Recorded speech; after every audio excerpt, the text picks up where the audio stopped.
आणि आता एक नजर टाकणार आहोत 10 वाजताच्या महत्त्वाच्या 25 मोठ्या बातम्यांवर।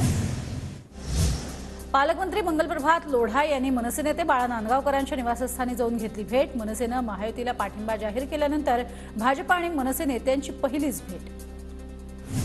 यवतमाळमधील महायुतीच्या प्रचार सभेसाठी मनसैनिकांची रॅली काढत जोरदार शक्ती प्रदर्शन।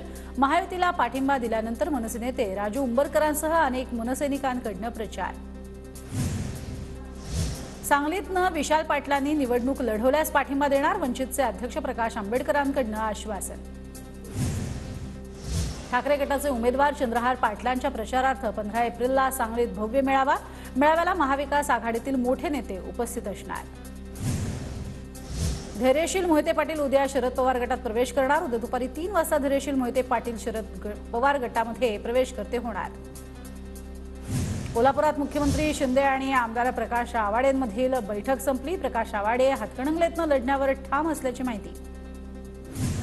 बैसाखी सणाच्या निमित्तानं उद्धव ठाकरे सहकुटुंब मुंबईतल्या गुरुद्वारात जेटीबी नगरमधील दशमेश गुरुद्वारात ठाकरेंनी घेतलं दर्शन।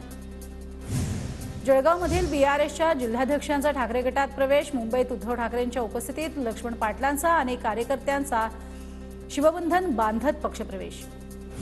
भाजपसोबत शिवसंग्रामची अधिकृत युती असताना पंकजा मुंडे यांच्या बॅनरवरती शिवसंग्रामचं नाव नसूनही शिवसंग्रामचे जिल्हाध्यक्ष नारायण काशीत यांचा आरोप। महिलांची लायकी काढणाऱ्या खासदार राजेंद्र गावितांना निवडणुकीत महिला मतदार जागा दाखवणार। गावितांच्या लायकी नसल्याच्या टीकेनंतर ठाकरे गटाच्या पालघर उमेदवार भारती कामणी यांचं प्रत्युत्तर। स्वाभिमानीच्या 200 कार्यकर्त्यांना पोलिसांची नोटीस। माझा उमेदवारी अर्ज भरताना गर्दी जमू नये म्हणून षडयंत्र, राजू शेट्टींचा राज्य सरकारवर आरोप।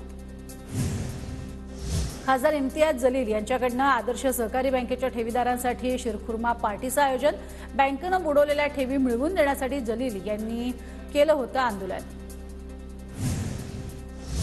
उद्या पंतप्रधान नरेंद्र मोदींच्या हस्ते भाजपचा जाहीरनामा प्रसिद्ध होणार। सकाळी 8:30 वाजता दिल्लीत भाजप मुख्यालयात जेपी नड्डांच्या उपस्थितीत जाहीरनामा प्रसिद्ध केला जाणार। वाढदिवसानिमित्त आमदार सतेज पाटलांना गिफ्ट मिळाली अँबॅसेडर कार। त्यांचे भाऊ संजय पाटील यांनी दिली अनोखी भेट। सांगलीमधील काँग्रेस कार्यालयावरती झळकला नवीन फलक। काल संतप्त कार्यकर्त्यांनी कार्यालयावरील काँग्रेस शब्द पुसला होता। विशाल पाटलांना उमेदवारी न मिळाल्यानं कार्यकर्ते आक्रमक। सोलापुरातील होडगी रोड परिसरामध्ये विजांच्या कडकडाटासह अवकाळी पावसाची हजेरी। पावसामुळे नागरिकांना उकाडापासून दिलासा। विदर्भात अवकाळीचं थैमान। बुलढाणा जिल्ह्यात जोरदार वादळी वाऱ्यासह गारपीट। मुसळधार पावसामुळे शेकडो हेक्टरवरील मका, कांदा, ज्वारी पिकांचंही नुकसान। जळगावमधील यावल तालुक्यामध्ये अवकाळी पावसाचा फटका। वादळी वाऱ्यामुळे केळी पिकांचं मोठ्या प्रमाणात नुकसान। 4 जून नंतर म्हणजे आचारसंहिता संपता शेतकऱ्यांना नुकसान भरपाई दिली जाणार। मंत्री अनिल पाटलांची प्रतिक्रिया। तर राज्यातील अनेक जिल्ह्यात अवकाळी पावसामुळे पिकांचं नुकसान। बळीराजा मदतीच्या प्रतीक्षेत।